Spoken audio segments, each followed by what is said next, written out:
जैसे गर्मी का सीजन आता है, फिर बारिश का सीजन आता है, और ऐसे ही फिर ठंडे का सीजन आता है। तो ऐसे ही इस सवाल का भी सीजन आता है, y zero factorial equal to one. हर साल वही नवंबर दिसंबर के टाइम जब बच्चे सीक्वेंस सीरीज वगैरह 11th में पढ़ रहे होते हैं या थोड़ा बायनोमियल की तरफ जाते हैं, तो उनके दिमाग में डाउट आना चालू हो जाता है, ये जीरो फैक्टोरियल को वन क्यों ले लेते हैं। अब कहानी है क्या?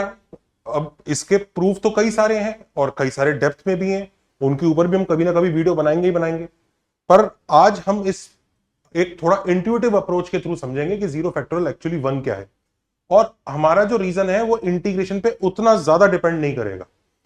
चलिए पहले फैक्टोरियल की बात समझते हैं कि फैक्टोरियल क्या है। एन फैक्टोरियल को बच्चे N into N minus one into N minus two up till one इस कंटिन्यूड प्रोडक्ट की तरह से समझते हैं कि ये होता है भाई एन फैक्टोरियल। और इसी वजह से वो कैलकुलेट कर भी लेते हैं कि भाई फोर फैक्टोरियल जो है वो four into three into two into one हो जाएगा, तो 24 आ जाएगा। लाइफ एकदम बढ़िया चल रही होती है, चिल है लाइफ, कोई दिक्कत नहीं है। बस यही जो डेफिनेशन है ना, यही कंफ्यूजन क्रिएट कर देती है, क्योंकि जब वो जीरो फैक्टोरियल इमेजिन करते हैं तो उन्हें सबसे पहले जब यहां जीरो है तो यहां भी जीरो नजर आता है। तो कहते हैं वो जीरो फैक्टोरियल में जब एन फैक्टोरियल में एक एन होता ही है तो जीरो फैक्टोरियल में जीरो होगा ही, तो वो जीरो क्यों नहीं होगा यार? जीरो से मल्टीप्लाई तो करना ही है हमें, तो फिर इट शुड बी जीरो। ये क्या है? And this is the source of confusion. तो कई बच्चों को जीरो फैक्टोरियल इंट्यूटिवली जीरो लगता है, और फिर उन्हें पढ़ाया जाता है नहीं नहीं भाई जीरो फैक्टोरियल वन है, तो उन्हें बड़ा अजीब सा बात लगता है। तो एक्चुअल डेफिनेशन समझते हैं। एन फैक्टोरियल की डेफिनेशन वो नहीं है जो आप n into N minus one into N minus two ऐसे करते करते आप लेके जा रहे थे। That is not the actual definition. Actual definition ये थी कि उसको इस तरह से लिखना भी नहीं है। एक्चुअल डेफिनेशन बहुत ही बेसिक है। एक्चुअल डेफिनेशन ये है, it is simply product of first n natural numbers. ये डेफिनेशन से शुरुआत हुई थी कि पहले एन नेचुरल नंबर लो, उनको मल्टीप्लाई करो। फोर फैक्टोरियल चाहिए तो पहले चार नेचुरल नंबर लो, उनको मल्टीप्लाई कर दो। वो हमारा आंसर है। ध्यान दीजिए, इस डेफिनेशन और उस डेफिनेशन में फर्क है। वो डेफिनेशन जो होती है वो एन से शुरुआत कर रही होती है, तो उससे इल्यूजन ऐसा आता है कि स्टार्टिंग में जीरो मल्टीप्लाई होगा। ये ऐसा कुछ नहीं कह रही है।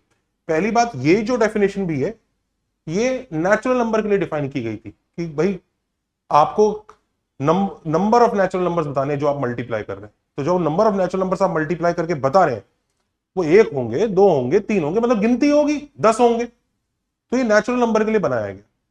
फिर धीरे धीरे किसी के दिमाग में आया नंबर ऑफ ऑब्जेक्ट्स तो जीरो भी हो सकता है।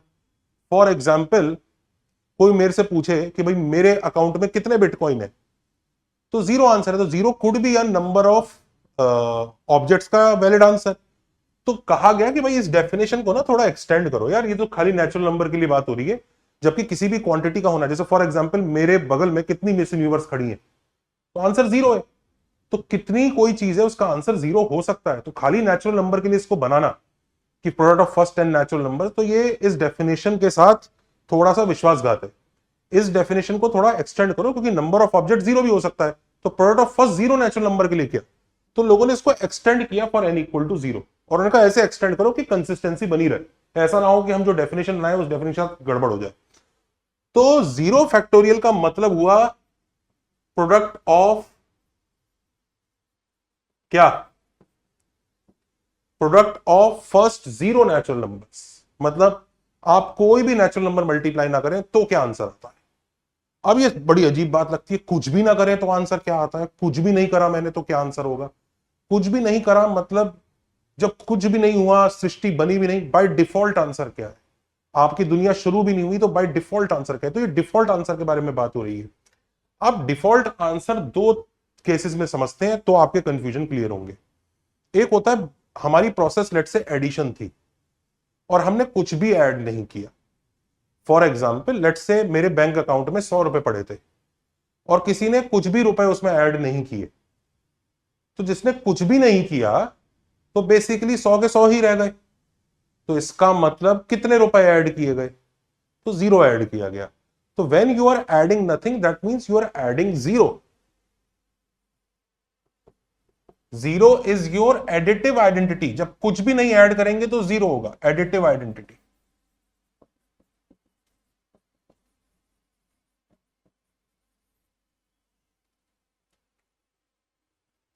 आप 4 बार टू ऐड कीजिए, और 4 बार ही 2 सब्ट्रैक्ट कर दीजिए, तो आपने अल्टीमेटली कितनी बार 2 ऐड किया? एक बार भी नहीं। आपका क्या आंसर आना चाहिए? 0। So when you add nothing, तो जब आप कुछ कर नहीं रहे हैं मतलब क्या करना चाहते हैं? एडिशन या मल्टीप्लिकेशन, लेट्स से 2 चीजें करना चाहते हैं, तो जब कुछ भी ऐड नहीं कर रहे हैं तो आप बेसिकली 0 ऐड कर रहे हैं। कई लोग बोलेंगे आप एडिशन और मल्टीप्लिकेशन की बात ही क्यों कर रहे हैं, डिवीजन और सब्ट्रैक्शन की बात क्यों नहीं कर रहे? भाई डिवीजन मल्टीप्लिकेशन का उल्टा समझ लीजिए, सब्ट्रैक्शन एडिशन का उल्टा समझ लीजिए अभी के लिए।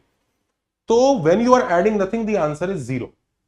But let's say what when you are multiplying nothing.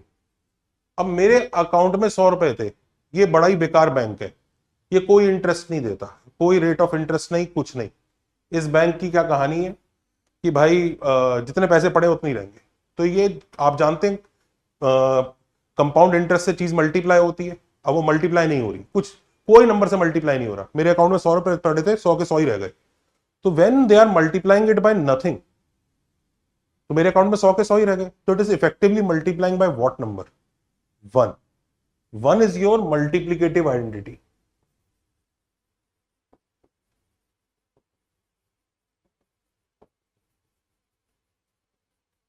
तो मल्टीप्लिकेशन की दुनिया में अगर आप कुछ नहीं करेंगे ना, तो बाय डिफॉल्ट जो स्टेट होता है वो 1 होता है। आप सोच लीजिए 4 बार आपने 2 मल्टीप्लाई किए और 4 बार 2 से डिवाइड किया, तो अल्टीमेटली आपने कितनी बार भी 2 से डिवाइड या मल्टीप्लाई नहीं किया, आपका आंसर 1 आएगा। तो adding nothing gives 0, multiplying nothing give नहीं। Adding nothing means adding 0, multiplying nothing means multiplying by 1। तो ये दोनों का फर्क है। तो कई बच्चे जो 0 फैक्टोरियल को 0 समझ बैठते हैं ना, वो नथिंग का मतलब इससे सोचते हैं। ये फैक्टोरियल मल्टीप्लिकेशन की दुनिया है, वो मल्टीप्लिकेशन की वजह से क्रिएट हुआ है, product of first n natural number है।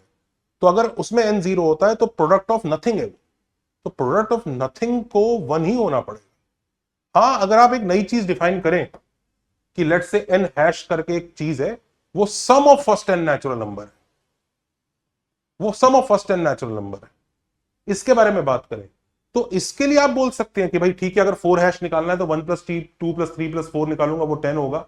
1 हैश 1 ही होगा, कोई अकेला नंबर है, उसी को ही रखना पड़ेगा। और 0 हैश का मतलब क्या होगा? When you are adding nothing it should be 0। इस केस में 0 हैश 1 हो जाएगा। आप इससे विजुअलाइज कर रहे होते हैं, आप नथिंग को एडिशन की दुनिया वाले नथिंग से सोच रहे हैं। फैक्टोरियल 0 फैक्टोरियल मल्टीप्लिकेशन की दुनिया का नथिंग है, एडिशन की दुनिया का नथिंग अभी भी 0 होगा। मैं मान रहा हूं, अगर आप एक नई चीज बना ले फैक्टोरियल जैसी एक नई चीज करके। इनफैक्ट ये इसलिए भी रखा जाता है कि भाई मैथ्स कुछ भी दे, लॉजिक के बियॉन्ड नहीं हो सकता। लॉजिक मैथ्स का भी पापा है, लॉजिक एंड फिलॉसफी मैथ्स का भी पापा है। तो लॉजिक यही कहता है ना यार कि अगर लेट्स से मैंने n हैश निकाला है, यानी पहले n नेचुरल नंबर को ऐड कर दिया है, उसमें अगला वाला और ऐड कर दूं तो n + 1 हैश आ जाना चाहिए अगले वाला। तो इनफैक्ट लॉजिक ये बात तो कहता ही है ना कि n हैश में n + 1 यानी अगला वाला नेचुरल नंबर ऐड कर दूं तो n + 1 हैश हो जाएगा। Sum of first n natural number plus अगला वाला natural number is sum of first n + 1 natural number. ये तो प्लेन लॉजिक है, ये तो कहीं भी इधर उधर जाना नहीं चाहिए। मैथ्स हो चाहे नहीं हो, ये तो सबको ही समझ में आ जाएगा, इससे तो दूर नहीं जाना चाहिए। तो अब इसी में n को अगर मैं 0 डाल दूं तो 0 हैश + 1, n को 0 डाल रहे हैं, 0 हैश + 1 + 1 हैश, ये इज इक्वल टू 1 हैश होना चाहिए। 0 हैश + 1 इज इक्वल टू 1, तो 0 हैश इक्वल टू 0 आ जाता है। तो वो कंसिस्टेंसी देता है कि when you are adding nothing it should be 0।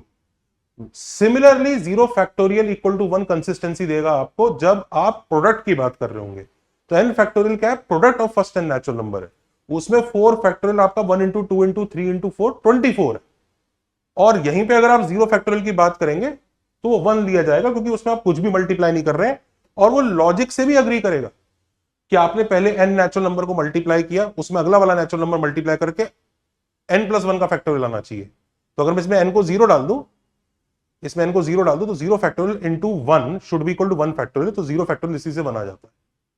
ये कंसिस्टेंसी लॉजिक की है, मैथ्स छोड़िए, लॉजिक की कंसिस्टेंसी कि हाँ ये तो होना ही चाहिए।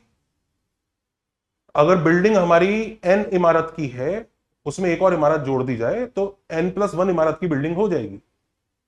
अब वो बिल्डिंग में इमारत एडिशन से जुड़ रही है कि मल्टीप्लिकेशन से जुड़ रही है, वो आपके ऊपर। इनफैक्ट आप कोई और नया फंक्शन डिफाइन कीजिए, ये तो मल्टीप्लिकेशन एडिशन ही क्यों, कुछ और नया डिफाइन कीजिए कि sum of all n first n natural number, product of first n natural number, या कुछ भी डिफाइन कीजिए, सम और प्रोडक्ट के अलावा कुछ और बनाना चाहते हैं बनाइए, तो उसके हिसाब से आपको सोचना पड़ेगा उसका जीरोथ स्टेट एक्चुअली क्या है। उसमें आप सोच के मत चलिए, अगर आपने सम की तरह से डिफाइन किया तो वो जीरो होगा। लेट्स से अगर आपने एक नई चीज डिफाइन करी एन डॉलर, अब वैसे डॉलर एक्चुअली ऑलरेडी एग्जिस्ट करता है सिंबल, उसकी बात नहीं कर रहे हैं। Let's say it is sum of first n squares of first n natural number, ये है, तो $0 क्या होगा? जीरो होगा, क्योंकि आप सम की बात कर रहे हैं। आपने एन डॉलर डिफाइन किया, product of squares of first n natural numbers, तो $0 के उस केस में क्या होगा? उस केस में 1 होगा, क्योंकि तब आपका वो प्रोडक्ट है। तो आपको सोचना उसी हिसाब से चलेगा। अच्छा, एक चीज और है, there is something called gamma function. Gamma n ये इस इंटीग्रल के इक्वल होता है, 0 to infinity t⁻n−1 e⁻t dt। बड़ा प्यारा इंटीग्रल है, इसकी काफी प्यारी प्यारी प्रॉपर्टीज होती हैं। अब ये इंटीग्रल के बारे में हम बात क्यों कर रहे हैं? क्योंकि इसी में n की जगह n+1 डाल दूं तो आप समझ सकते हैं यहाँ t की पावर n ये आ जाएगा। ये वाला जो इंटीग्रल है ना, यही आपका n फैक्टोरियल होता है, और एक्चुअली यही एक्सटेंडेड डेफिनेशन होती है n फैक्टोरियल की। तो अगर हमें फैक्टोरियल वगैरह निकालने पड़ते हैं ना, जैसे हाफ या किसी और नंबर का निकालना है, तो ये वाली डेफिनेशन का इस्तेमाल किया जाता है। तो ये एक्सटेंडेड डेफिनेशन है, इसको भी प्रीवियस डेफिनेशन से बढ़ा के बनाया गया। आप जानते हैं मैथ्स को बनाया जाता है, तो इसने बनाया गया है इस डेफिनेशन को भी। और ये डेफिनेशन के बारे में अगर आप सीखना चाहते हैं, if you want us to, इसकी कई सारी प्यारी प्यारी प्रॉपर्टीज हैं। अभी इसके थ्रू देखिए कैसे 0 फैक्टोरियल बनाएगा। तो गामा n+1 अगर इसके इक्वल है, विच इज n फैक्टोरियल, तो अगर मुझे 0 फैक्टोरियल निकालना है तो n को 0 डालूंगा, तो इसमें 0 डालूंगा तो t की पावर 0 1 हो जाएगा, तो ये इंटीग्रल आ गया, यानी 0 फैक्टोरियल इस इंटीग्रल के इक्वल है। अब इसको इंटीग्रेट कर लो, इंटीग्रेट करने के बाद आंसर 1 आ जाता है। तो इसके थ्रू भी एक्सप्लेन किया जा सकता है। However, यहीं से हम गामा फंक्शन के बारे में बात करते हैं कि अगर आप चाहते हैं कि हम गामा फंक्शन के ऊपर एक अच्छा मजेदार सा वीडियो बनाएं, क्योंकि जेई में उसका यूज आया है। However, वो क्वेश्चन में बच्चा अपनी अकल से भी कर सकता था, बट फिर भी अगर यूज आया है तो क्या हमें उसके ऊपर वीडियो बनाना चाहिए, और कैसा बनाना चाहिए, कितने डिटेल में बनाना चाहिए, इस चीज को जरा कमेंट में जरूर बताइएगा। क्योंकि आप जब बताते हैं कि हमें ये बनाना है, ये नहीं बनाना है, तो हम उसी हिसाब से चीजें डिसाइड करते हैं। Tell me, should we make video on gamma function या फिर बीटा फंक्शन के ऊपर भी बनाए? क्योंकि बीटा फंक्शन के ऊपर अभी तक आया नहीं है, लेकिन क्या बनाना चाहिए आप बताइए। गामा फंक्शन के ऊपर बनाए नहीं बनाए, किस स्टेप में बनाए, कमेंट्स में लिख के बताइएगा। आई होप सबको ये समझ में आया होगा। एंड जो भी बच्चे अभी जेई की तैयारी सीरियसली कर रहे हैं, वो बच्चे एक बार खुद पर विश्वास करें और एक बार एकेडजा दोस्त ट्राई करें। एकेडजा दोस्त आपकी सेल्फ स्टडी को बहुत इंप्रूव कर सकता है, आपका समय बचा सकता है, कम मेहनत में ज्यादा आउटपुट ला सकता है। आप सिर्फ 2-3 हजार रुपए के लालच में मत पड़िए, एक बार उसको लेके देखिए और यूज करके देखिए। आप अपने कोचिंग क्लास के टेस्ट में जब आप अगली बार एकेडजा दोस्त यूज करके जाएंगे ना, आपको वही फर्क नजर आएगा। आपके दोस्त को भी पता नहीं चल रहा होगा कि फ्रेंड्स को कि यार ये तो इसके नंबर कैसे बढ़ने चालू हो गए। ट्राई इट आउट, क्योंकि ट्रस्ट मी, कोई टीचर, कोई वीडियो, कोई चैनल, कोई वन शॉट, कोई बैच रैंक नहीं ला सकता। आपकी सेल्फ स्टडी रैंक लाती है, और आपकी सेल्फ स्टडी के लिए वो सबसे तगड़ी चीज है। आप सिर्फ एक डोरमेंट तरह की सेल्फ स्टडी कर रहे हैं। जो बच्चे भी सिर्फ वीडियोस देख रहे हैं या बस क्लास अटेंड कर रहे हैं, लेक्चर अटेंड कर रहे हैं, होमवर्क कर रहे हैं, वो प्रिपरेशन नहीं है। होमवर्क करना इज नॉट प्रिपरेशन, लेक्चर देखना इज नॉट प्रिपरेशन। रैंक नहीं आती, रैंक आती है आप अपने आप को कितना मांझ कर चमका रहे हैं। एंड एकेडजा दोस्त कैन हेल्प यू आउट। एक चीज बताता हूं कैसे हेल्प यू आउट। आपको पता है आपका ड्रीम रैंक है लेट्स से 2000, आप उसमें अपने आप को 2000 से कंपेयर करके रेस लगा सकते हैं कि मेरी स्पीड उसके कंपैरिजन में कितनी खराब है, कितनी अच्छी है। ये सब काम कर सकते हैं। तो चलिए देखिए, ये नंबर मैं बता देता हूं, इस नंबर पे कॉल कीजिए।